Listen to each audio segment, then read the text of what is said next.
Very good evening, everyone. And as we mentioned before, if you have any questions at all during this program, please put those into the chat. I will get to those at the end, but you are welcome to put them in at any point. But tonight's program is called Icy Worlds. We're going to talk about ice in the solar system. Mostly water ice, so the same stuff that's in your freezer right now. But there are different kinds of ices, and methane ice, nitrogen ice, and various other things like that. But for the most part, I tend to talk about water ice. It's the stuff that we know the most, and it's the stuff that's sitting on our lawns right now. But we're going to go to some various places in the solar system where you will find ice. Some will be, pretty old hat. You go, well, of course there's ice there. And there might be a couple places where you go, wow, I had no idea there was ice there. So probably one of the first places is going to be some place where you go, wow, I had no idea there was ice there. But anyway, it's a really interesting topic, and I'm going to talk a little bit also about why this topic is so interesting. So let me share my screen. Give me just a second. All right, and I'll wait for it to say you can see it. Excellent, you can see it. Okay. All right, here we go. So ice is common in the solar system, but what do we mean when we say ice? Well, you may initially think of frozen water, the solid form of the substance we tend to call water. Water is H2O. Water ice is the stuff in your freezer that's the solid form of H2O. Liquid water, the stuff that comes out of your faucet, that's the liquid form of H2O. Water vapor, the stuff that comes out of your tea kettle, is the gaseous form of H2O. So we're talking about states of matter as it applies to H2O. We find all of this all around our solar system. And there are, as I mentioned, different kinds of ices, not just, so ice, when we say ice in astronomy, we don't just mean the solid form of water. You can have, like I mentioned, the solid form of methane, the solid form of carbon dioxide, the solid form of nitrogen. But why do we care about finding ice elsewhere besides on Earth? Scientists studying our solar system are often in a search for water. Why? All life that we know of needs liquid water to survive. Water, for example, helps things move. Water carries nutrients into various cells. Water carries waste away. On Earth, water is critical for life. Without water, we wouldn't be here. Now, just a tiny bit of chemistry. Water is a molecule, so it's made of a couple different kinds of atoms, and it's a type of molecule that we call polar. That means it has a positive end and negative end. Well, it has positive ends and a negative end. What this means is it has the ability to dissolve other polar molecules. What are some examples of other polar molecules? The building blocks of life, DNA, proteins, amino acids. This allows cells to use these materials effectively. Water allows the complex chemical reactions of life to occur. When we look for water in our solar system, we are in part looking for the places where life could exist. Snow and glaciers are a critical source of fresh water for many regions on Earth. And we're lucky in this area because we have one of the largest reservoirs of liquid water, Lake Michigan, on the planet. Not quite the largest, but definitely one of the largest. But ice deposits can be a source of water for people on Earth, and also a source of water for future explorers in our solar system. Given the need that all life has for water, the presence of ice, in this case frozen solid water, may also provide clues to the possibility of life. And so we don't just look for liquid water in the solar system, although we do look for that. Looking for ice is also really interesting too. Now, ice, as I mentioned, it's not just water ice, ammonia ice, carbon dioxide ice, methane ice, nitrogen ice, all sorts of solid forms of these particular molecules. So first up, how do we look for ice? How do we find ice? Well, in some cases, we can see it directly. This is a drawing of the planet Mars. that was made in 1877, and it was published in the early 1880s. If you take a look, so this is how the planet Mars appeared to a scientist through the telescope. And so they were looking through the telescope and then sketching what they saw on a piece of paper, and then basically filling that out and making it look really nice. So we've got this feature right here. You're probably going, wow, Mars has an eyeball? No.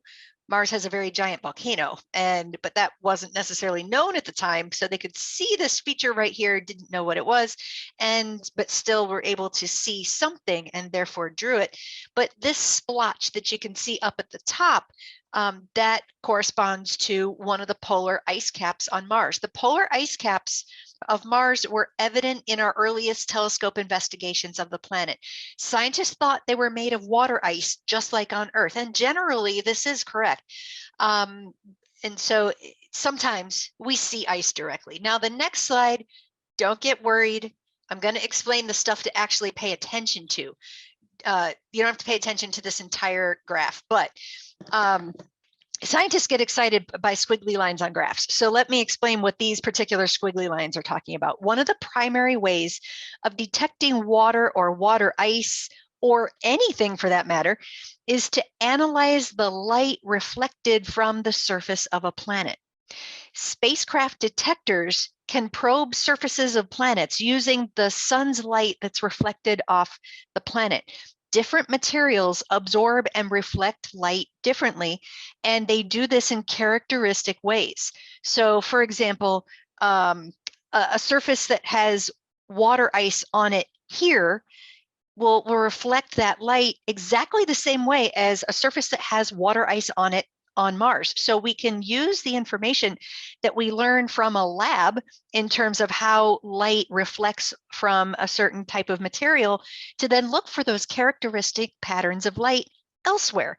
So you don't even have to touch a surface to be able to figure out what that surface is made of. Some of the wavelengths of light that we use to do this are visible to our eyes, and some are invisible to our eyes. The visible light, the different colors, red, orange, yellow, all of that. The invisible light, infrared light, ultraviolet light. Scientists compare the patterns of light they see in a lab to the patterns of light they see from the spacecraft detectors, from detectors that are attached to telescopes and all of that. Water has a characteristic fingerprint of light, especially in infrared. Other substances have their own unique fingerprints.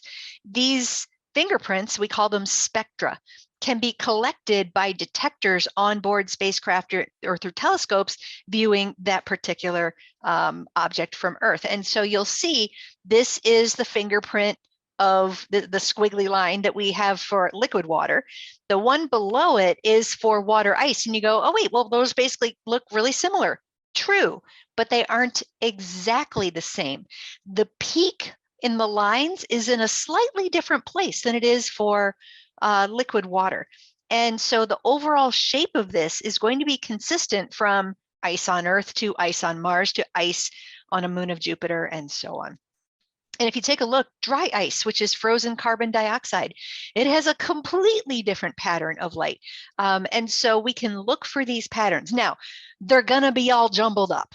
It isn't just going to be water or water ice or whatever. You're going to have to pick out the fingerprints amongst all the fingerprints.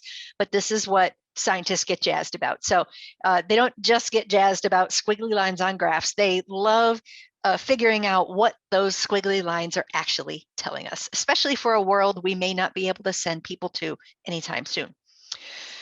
This is a picture of the Martian South Polar Cap. We haven't landed anything here.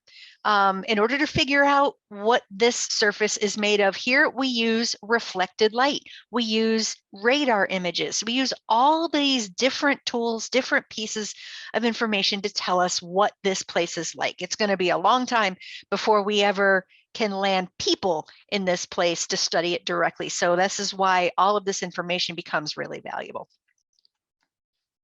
Sometimes we find the ice directly.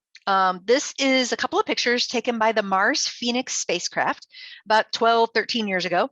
It had a scoop on it, and the scoop was used to scoop up material from the surface right around the lander and to deposit that stuff into an onboard, essentially an onboard oven. They bake it, and then they detect the gases and stuff that come off, and that can tell them what was in that scoop of material.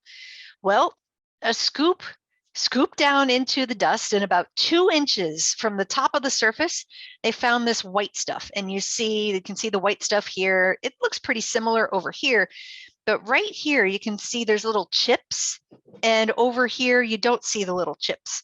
And so that corresponds to water ice that essentially in the corresponding 4 days in between these two pictures, the water ice vaporized. And this is normal for what we find on Mars. But how do we know for sure that this is water ice? Well, they scooped this stuff into the oven, they baked it, and they detected water vapor directly. So this is definitely a direct detection of water ice. In other places on Mars, we've studied the rocks and found evidence in the minerals and the types of rocks of past liquid water on Mars, hot springs, shallow oceans, flowing rivers and streams. As a matter of fact, some very recent information about Mars is that there seems to have been liquid water on the surface as recently as 2 billion years ago. Now, that doesn't sound like much. You go, wow, that's a really long time ago. Yeah, according to a human lifetime, it is for the planet Mars.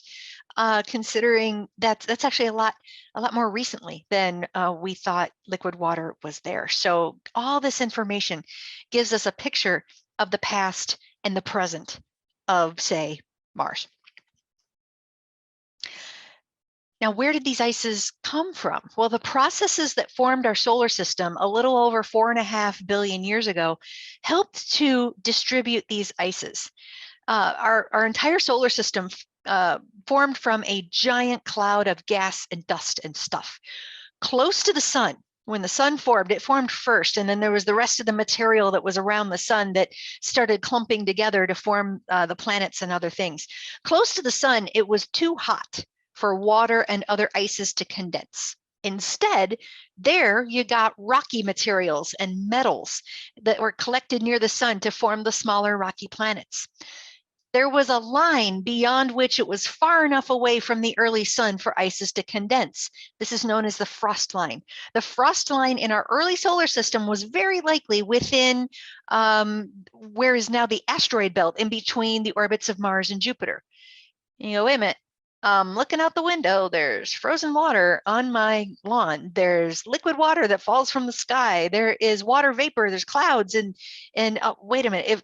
Where did all this come from? If it was too warm here for that stuff to condense? Well, our Earth's water, likely a lot of it, came from volcanoes. As Earth and Venus and Mars and Mercury evolved, they released gases from their interiors through volcanoes. Volcanoes on Earth continue to release gases today, including a lot of water vapor. On the early planets, these gases formed early planetary atmospheres, and some of the water vapor condensed onto the surface. Larger planets like Venus and Earth had enough gravity to hang onto their atmospheres. Smaller planets like Mars did not.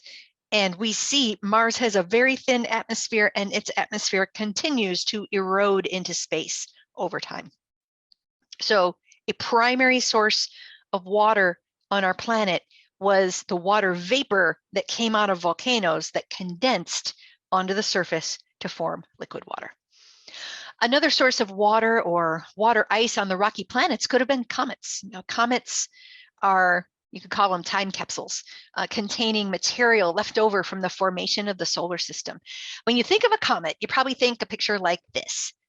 It has kind of a bright front with a tail streaming behind. Comets are made mostly of different kinds of ices, some dust, some rock mixed in.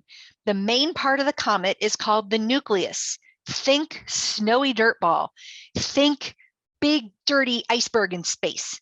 Now, a comet tail, which you kind of see here streaming out behind the comet, the tail forms when the comet, the iceberg part, approaches the sun, warms up, and the ices stream off the comet and are illuminated by the sun. The tail can be tens of millions of miles long.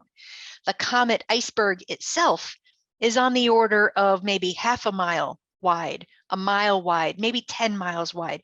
A fairly recent discovery was that one of the largest comets that we've ever seen, actually it may be the largest comet we've ever seen, appears to be somewhere in the neighborhood of about 200 miles wide. Don't worry, it's not coming anywhere near us. It's going to stay out. The closest it's going to get is the orbit of Saturn, and then it's going to head back out away from the sun. But this is a recent discovery, and kind of surprising. They can get comets that big. But what comets look like are these. All these are close-up pictures of different comets. So they're all to scale. So you've got little teeny tiny Schwarzmann-Wachmann 3 over here, and you've got Comet Halley right here. Comet Borrelly looks like a bowling pin. Comet Wilt 2 looks like a bowling ball. By the way, I think there's a little chunk missing out of it right here. There's supposed to be a little bit more. Anyway, you get the idea. So these are comet icebergs that have been photographed by spacecraft that have gotten close enough to them. So again, leftovers from the formation of the solar system. By the way, if you discover a comet, it's named for you. So you get astronomical immortality by finding one of these things. So if you're wondering where some of these names come from, you find it, it's named for you. This one is Comet 67P, Comet Churyumov-Gerasimenko. By the way, it's sometimes called the rubber duck comet. You can kind of use your imagination and imagine that might look a bit like a rubber ducky. Anyway, this is a close-up image of Comet 67P, Churyumov-Gerasimenko, and you can see some of that stuff, the ice is coming and the dust and stuff coming off the surface of the comet right there. Most of the comet is covered in dust and rock, but these kind of bright white areas, that's exposed ice. There's a few icy patches visible in this one.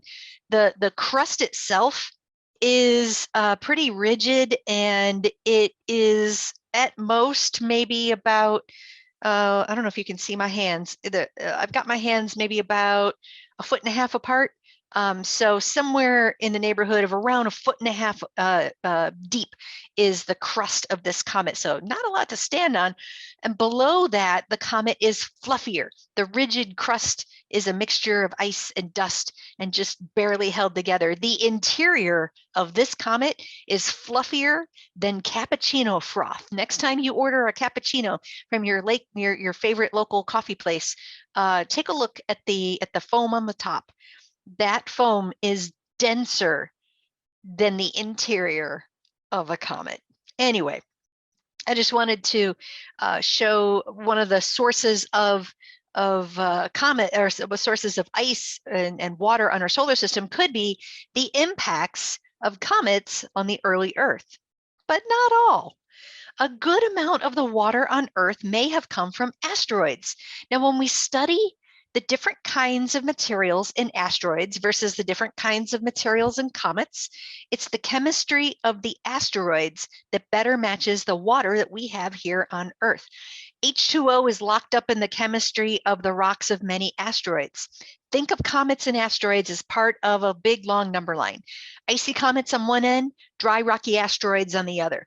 Some asteroids have more water ice than others. Some comets have lost most or all of their ices. So, and you've got everything in between. But this one right here, this is the asteroid Ceres. It's the largest asteroid, and it was the first one discovered in 1801. There is water ice here. This thing looks like the moon, but it's not. There is ice under the surface of this asteroid. Looking at the surface of the asteroid, we see this thing, this kind of mountain looking thing. This is an ice volcano. It's called Ahuna Mons. The dome of the volcano stands about 3 miles high on its steepest side. Indications are that this was an active ice volcano in the recent past. The height of the volcano is exaggerated by a factor of 2 in this picture, so it's not quite as tall compared to everything else around it. But the volcanic activity here seems to have occurred a few 100 million years ago. Again, kind of blink of an eye in terms of a solar system length of time, and it may stretch back as far as 2 billion years. The eruptions from this volcano, think icy sludge instead of liquid molten rock, melted rock. This is icy, sludgy, dirty ice material that's coming out from the interior of this asteroid. Crazy to think. We don't think of ice volcanoes here on planet Earth. We think liquid rock volcanoes, but ice volcanoes definitely exist in our solar system. This is the asteroid Bennu. It was just visited by NASA's OSIRIS-REx spacecraft, and OSIRIS-REx collected materials from this asteroid, and the samples are going to return to Earth in about a year and a half. We have already found evidence that there is H2O locked up in the chemistry of these rocks, and astronomers are excited to get their hands on samples from this asteroid very soon to study it some more. But where the water came from in our early solar system on planet Earth and the planets closer to the sun, a lot of it was volcanoes, then impacts from comets, impacts from asteroids. So let's take a look at a few places in our solar system where we find water ice. The first one will probably surprise you. This is the planet Mercury. This is the closest planet to the sun. Mercury basically has no atmosphere. It's very little. It's more of a vacuum than an actual atmosphere. On the side that you're looking at here that's facing the sun, when this picture was taken, the daytime temperature was 800 degrees. On the side that was facing away from the sun, the nighttime temperature was 200 degrees below zero. So where in the world did we find water ice on this particular planet? Well, when we took a look at the poles, Mercury's north and south pole, we found evidence of water ice. And the way we did that was sent out radar waves, and the way they reflected off the surface of the rock was different than they reflected off the surface of the ice. The yellow highlighted areas in the craters, the ice isn't yellow, they just highlighted it yellow. The yellow highlighted areas mark the locations where that show evidence for water ice. Now, these are craters at the North Pole of Mercury. These craters are deep enough that the sun doesn't get high enough in the sky to illuminate the floors of the craters. So if ice gets trapped there, it's going to stay there. And so the sun doesn't warm up that crater floor. And so we can't see inside those shadowed craters with our eyes, but we can see inside them with radar waves. And so those radar waves are telling us that there is ice in the North Pole craters on Mercury. On Earth, as you can see from this picture, on Earth, our water is everywhere. That blue is liquid water. The white is water ice in the air, or water vapor in the air. We've got water ice at the poles, and on the ground here right now. We feel water vapor in the air as humidity. Condensed water vapor is clouds. A cloud on the ground is known as fog. We've got this stuff everywhere, but we also find water ice on our closest neighbor in space, and that's the moon. Just like on Mercury, our moon has permanently shadowed craters at its poles, and we found direct evidence of water ice there. The blue areas show where water ice is confirmed to be located. The left side is the moon's south pole, the right side is the moon's north pole. These locations could be sources of important water ice deposits to be used by future landings on the moon. There is also H2O locked up in the chemistry of the dust in the rocks, not just at the poles. So kind of surprising, those first two places, you probably go, wow, I had no idea that there was water ice there. People ask, what about on Venus? Venus is overall way too hot to have any water ice there at the planet. The temperature on Venus is a balmy almost 900 degrees. So you're not finding water ice anywhere on the surface of Venus.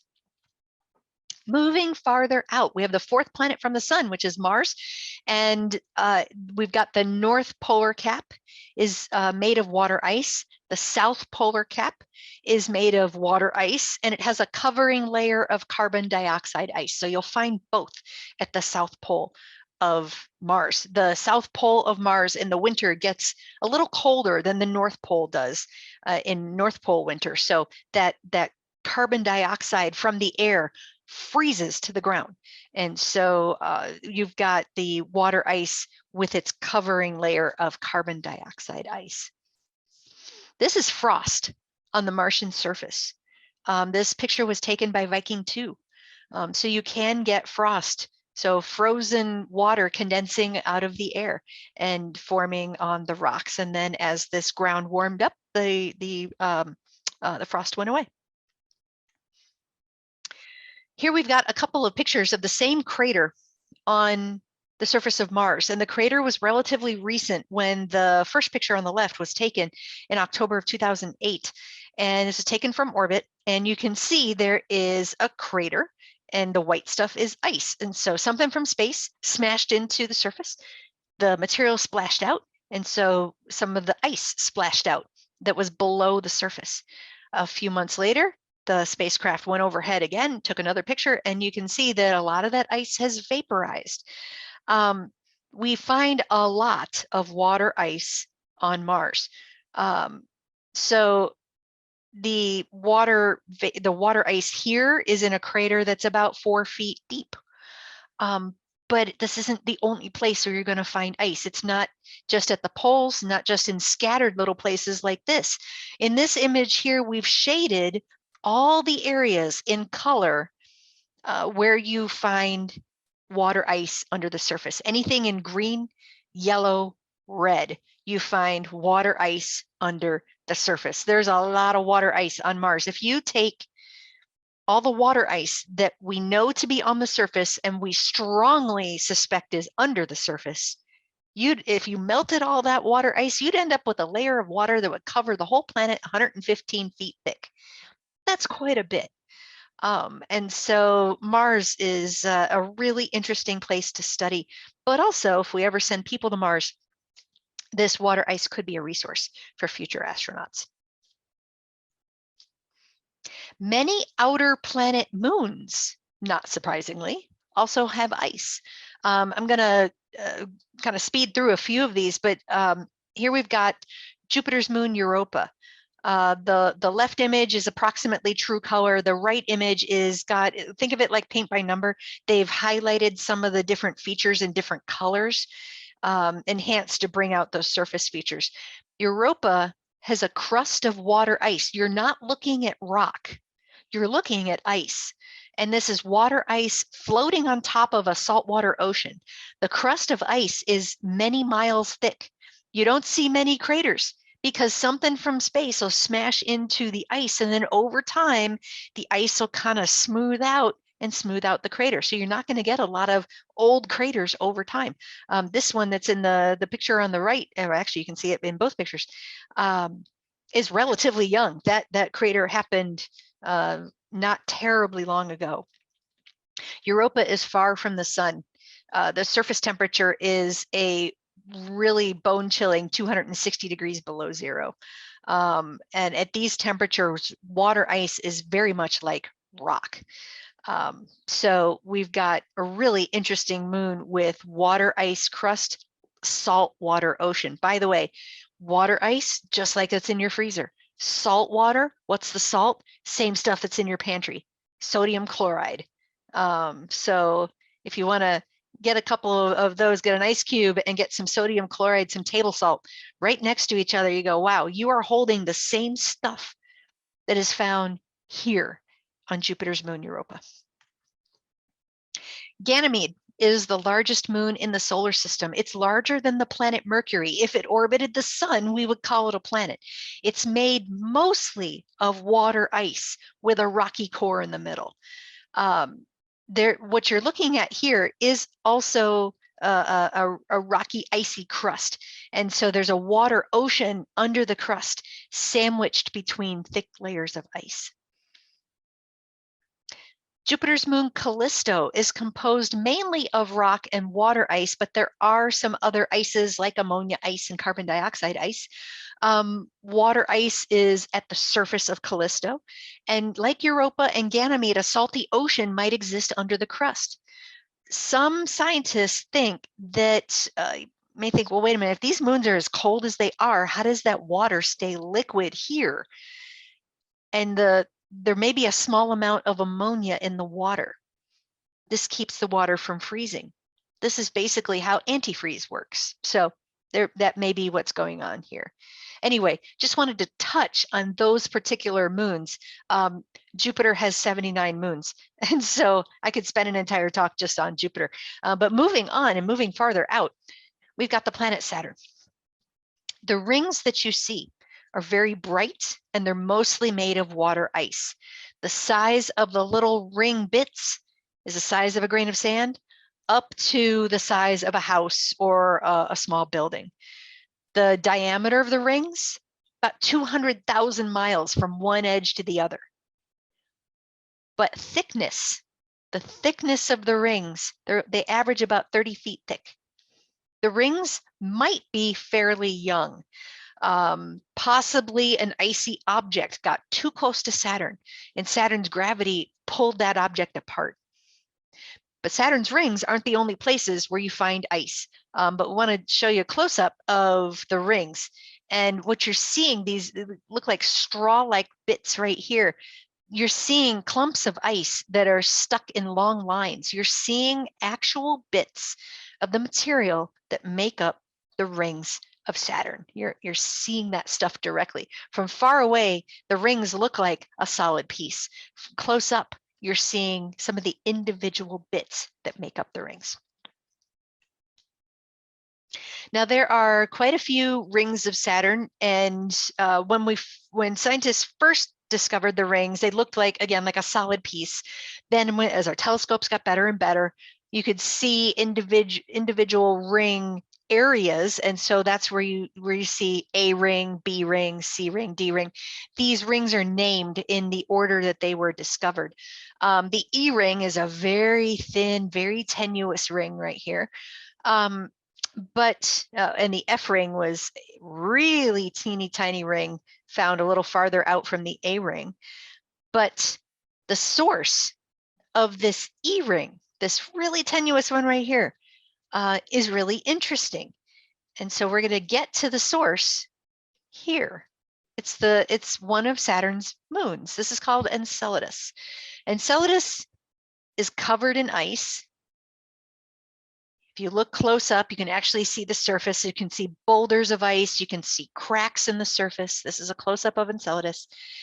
And what's coming out of some of those cracks is a plume of water ice geysers. The Cassini spacecraft flew right through these plumes, directly detected water ice spewing into space. Here's a close-up. You can see, here's a picture of water ice coming out of these cracks. And here they've colored them green so you can see the detail a little bit better. But this stuff spews into space, orbits Saturn, and that's the source of the E ring. The E ring exists because Enceladus blows plumes of ice into space. And here you can see a thicker part of the E ring and Enceladus right here. This is Saturn's moon Mimas. No, it was not the inspiration for the Death Star. It looks like it was, but it wasn't. It just happens to have a big giant crater compared to the size of the moon itself. But Mimas is composed almost totally of water ice. Dione is composed of about 1/3 rock, about 2/3 ice. Iapetus. It's been suggested Iapetus is 3/4 ice and 1/4 rock. It's also called the two-tone moon. It's kind of dusty on one side and bright white icy on the other. This is Rhea. It's been suggested that Rhea is 3/4 ice and 1/4 rock. So and you got everything in between. You've got moons that have more ice, less rock. You've got moons that have more rock, less ice. Suffice it to say, there's a lot of water ice out there in the outer solar system. Uranus's moons are made of ice and rock, about half ice, half rock. In addition to frozen water, the ice might include ammonia ice and dry ice. This is the Uranus's moon, Miranda. What may have happened here is something from space smashed into Miranda, kind of melted some of the ice, and it kind of flowed sludgily across the surface and kind of filled in some cracks, and it looks kind of weird. But that may have been what happened, why it looks so strange. This is Neptune's moon, Triton. The black streaks that you see here at the bottom are nitrogen geysers erupting into space. Some of these geysers are several miles high, and the dust is material coming from the geyser kind of blowing off in one direction and then falling to the surface. This area of Triton is another ice volcano. So you've got the ice volcano in the middle, and the ice kind of flowed outward and filled in some of these other craters and areas here. So this is a crust made of frozen nitrogen and frozen water and frozen dry ice. Frozen water makes up much of the interior of this cold moon. And then one of my favorite places in the solar system is Pluto. This is one of the most amazing worlds. This is a true color image. Pluto turned out to be more amazing than we ever could have thought it would be. It has a really large icy area right here. One possible source of that flat icy area is something pretty big smashed into Pluto, made a crater, and then the ice kind of welled in, flowed in, and kind of filled in the crater area. That might be one source of that, but we don't know that for sure. The red box is showing, I'm going to show you a close-up of that in a second. But this area in that whole space there, right around that red box too, is rich in nitrogen and carbon monoxide and methane ices. This area is almost perfectly flat. It's ringed by water ice mountains, and the water ice mountains are around the edges, and those mountains are 2 to 3 miles high. These are not mountains of rock with ice on top. These are mountains of ice. So what you're looking at in this picture is the largest glacier beyond any of those that are on Earth. Now that entire icy area, the type of ice you're looking at is nitrogen ice. And so you're seeing a whole area of nitrogen ice right here. These little bubbly areas right here, something down below is keeping these areas a little bit warmer. And this material, kind of like a lava lamp, it's getting warmed up down below. It bubbles up and comes up, kind of the bubble spreads out. And so this area is bubbly ice. It's essentially ice that's warmer down below, colder up top, and this stuff just keeps kind of bubbling very slowly.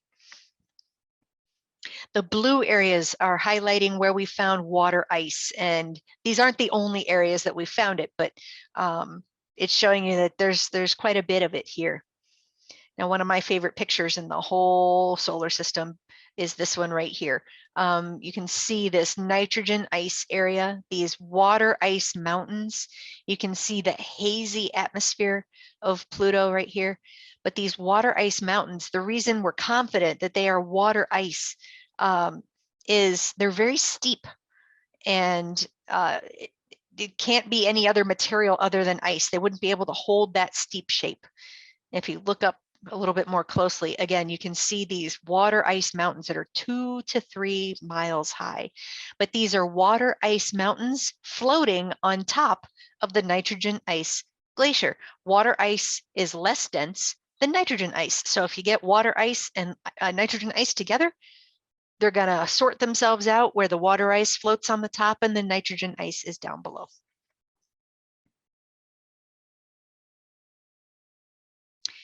We've got a composite view of Pluto and its largest moon, Charon. And so when we take a close-up look at Charon, you see this big crack along almost the entire, basically, as far as we know, this may go all the way around the other side of the moon. It at least goes more than 1,000 miles. And the best example I can give for what happened to create that crack is something we can probably, a lot of us can relate to. Have you ever left something, a flower pot, something outside, and there was maybe water inside, or water and dirt or something like that, and all of a sudden it gets really cold, the water freezes, and you don't get a chance to get out to get whatever that is, and then it thaws in the spring.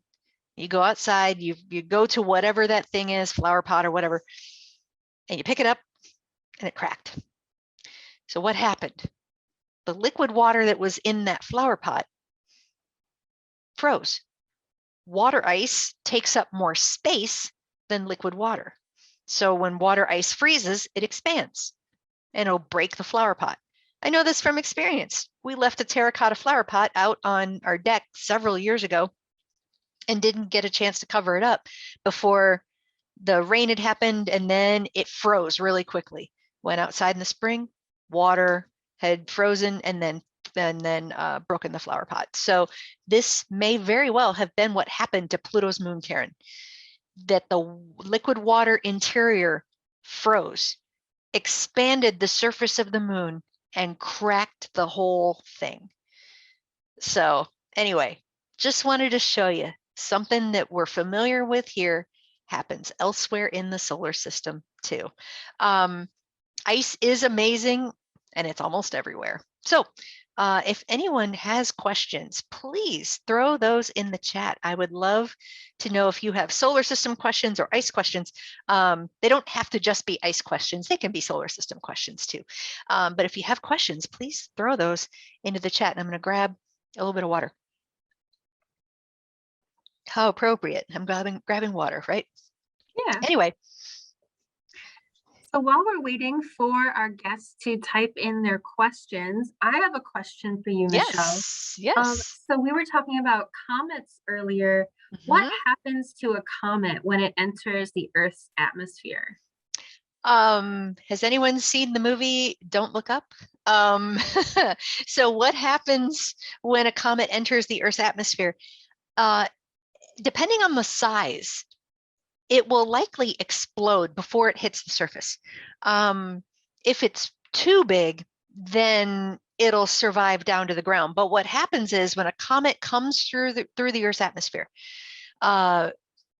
it's going to heat up due to friction. So when you rub your hands together really, really hard, they start to feel warm.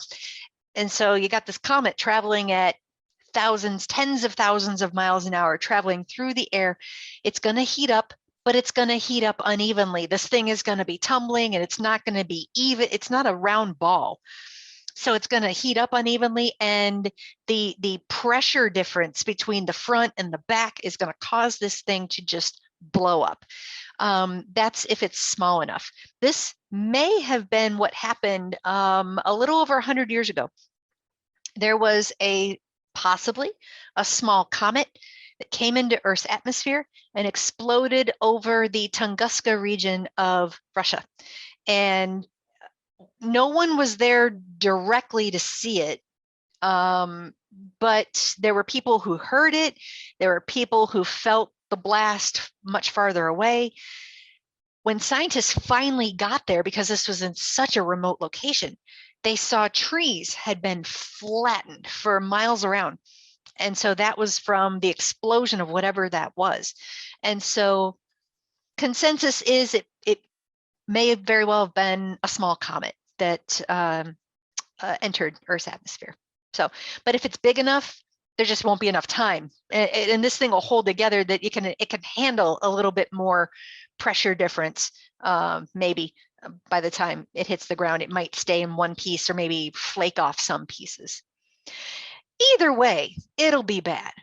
So, so it's good to find out if there's any of these things coming at us. So, okay. Ice on Earth has various crystalline structures. Is that seen in space? Yes. Although it's interesting because crystals on Earth can form differently than in a lower gravity environment someplace else. And so you might get some differences in some places versus others. So yes, we see basically ice is a crystal. So if we're seeing ice other places, that's what we're going to see here as well. How are planetary chemical compositions determined from afar? So we mentioned this at the beginning, but it's worth repeating because it's a really important concept.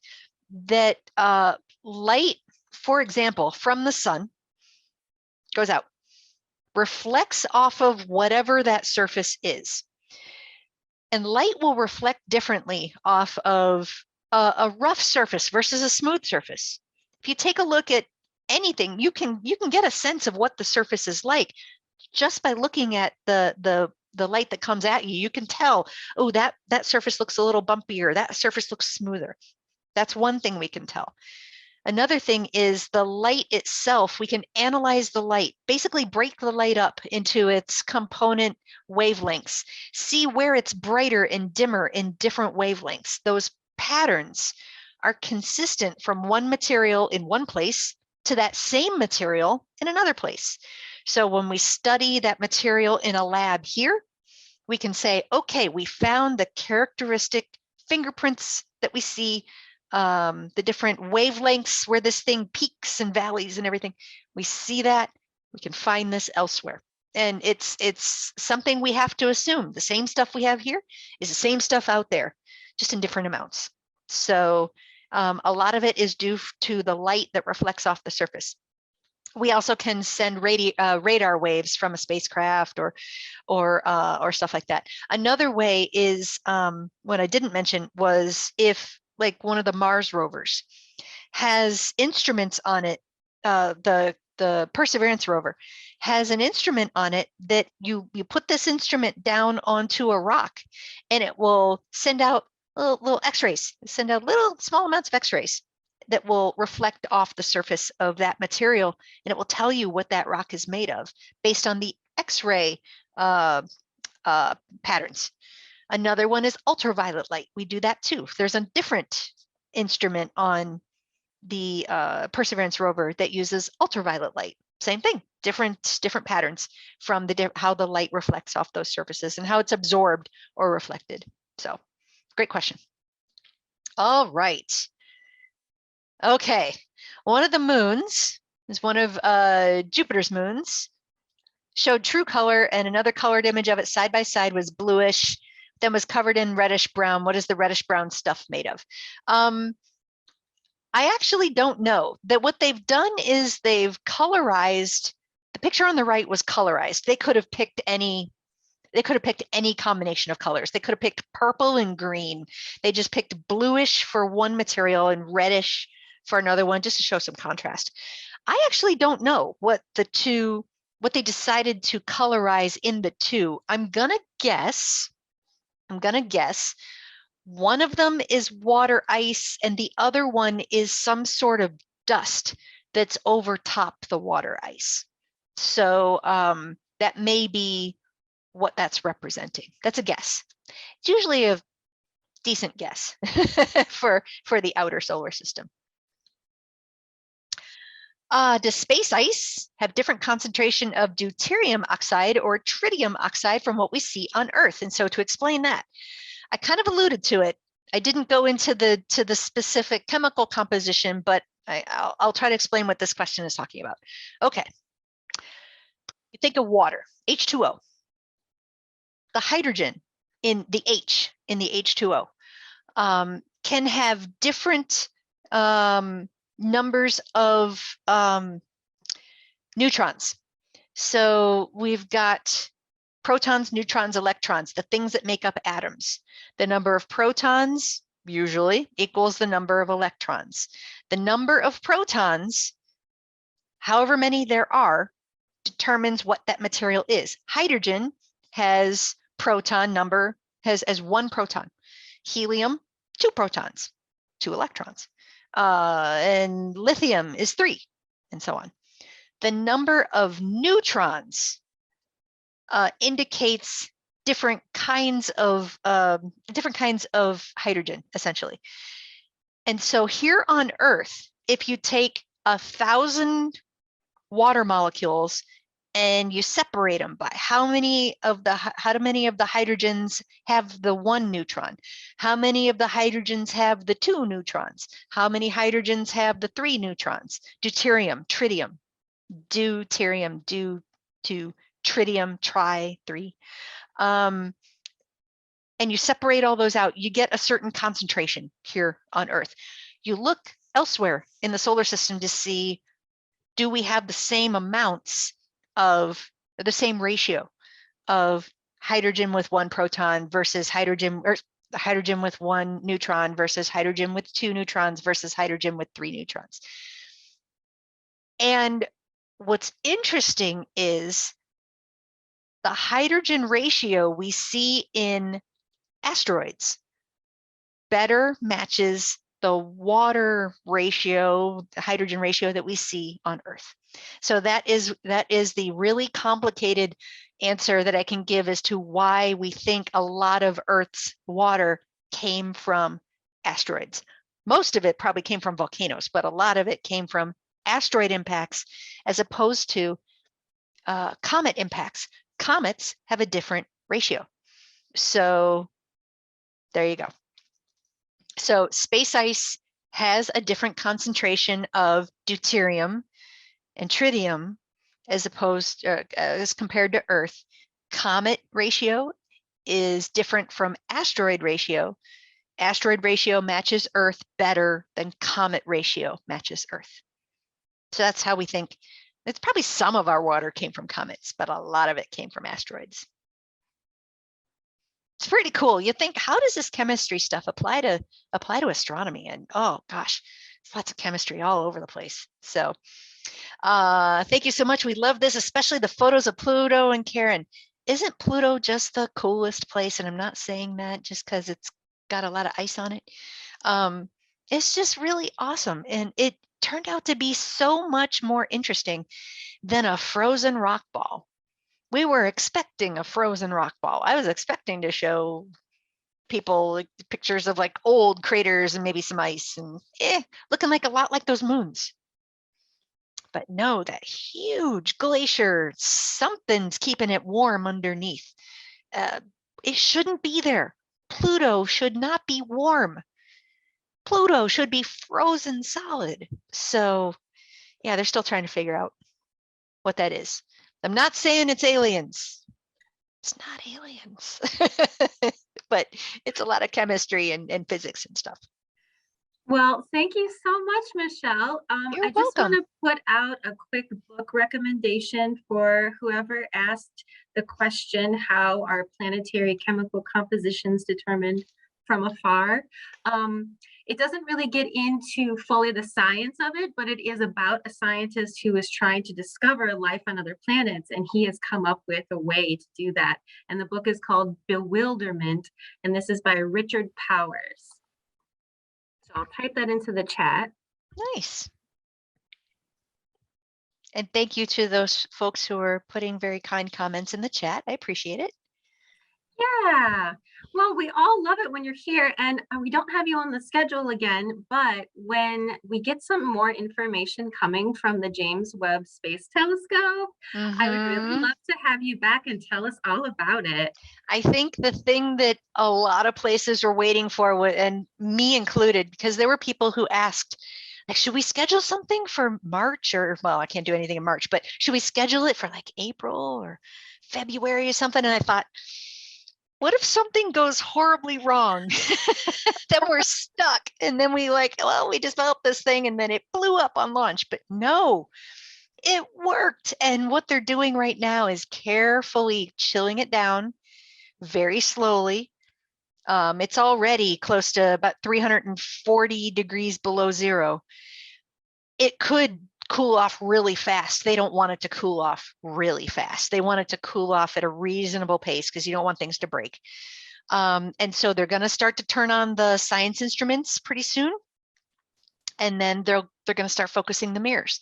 And in order to do that, they got to take some pictures. So I don't think they'll release any of those pictures. I can't imagine they're going to be interesting. It's just going to be probably out of focus, just fuzz. And so they're just slowly over the next 5 months, chilling it down, focusing the mirrors, making sure all the instruments work, making sure everything works, start taking some data, and then we expect the first pictures to start coming back somewhere around, released somewhere around maybe June, July, somewhere in there. Okay, So. well then we're gonna have to make tentative plans for the fall. Yes, for sure. Yep, I would love to do that because I would love to show some great pictures. I can't wait. I'm so excited. Oh yeah, it's gonna be great. Well, thank you again so much and have a good night, everyone. Thank you. Good night.